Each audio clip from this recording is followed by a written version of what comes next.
আল্লাহ চাইলে সবকিছু ঠিক হয়ে যাবে, বন্যার পানিও কিন্তু শুকিয়ে যাবে।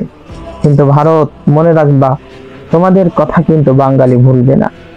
আজ তোমরা যা করতেছো, এটা কোনো সভ্য জাতি, সভ্য কোনো মানুষ এটা করতে পারে না।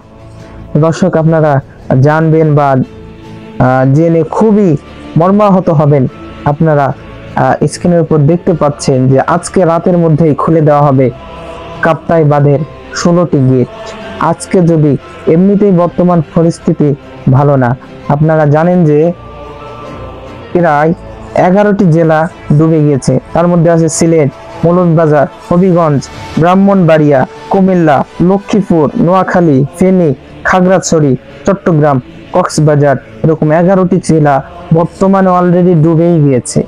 তারপরেও আবার যদি এখন এই 16টি গেট খুলে দেওয়া হয়, তাহলে এখন আপনি একটু চিন্তা করেন বাংলাদেশের অবস্থা কি হতে পারে। এই জন্য যারা এখন এই ভিডিওটি দেখতেছি, আমরা একটু দোয়া করব আল্লাহ তাআলা যেন এই বিপদ থেকে আমাদেরকে বাঁচিয়ে দেয়। আসলে বর্তমান সময়ের এই দৃশ্যগুলো দেখে চোখ দিয়ে অঝরে পানি বের হয়ে যায়, আপনার অজান্তেই চোখের পানি বের হয়ে যাবে। বর্তমানে যে পরিস্থিতি, আপনারা অনেক ভিডিওগুলো দেখেছেন যে কি মর্মান্তিক ঘটনাগুলো ঘটতেছে।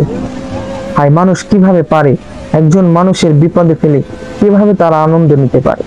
ভারত, তোমাদেরকে মনে রাখতে হবে, বাংলাদেশের এই বন্যার পানি শুকিয়ে যাবে, কিন্তু বাংলাদেশ, এই বাঙালি তোমাদের কথা ঠিকই মনে রাখবে।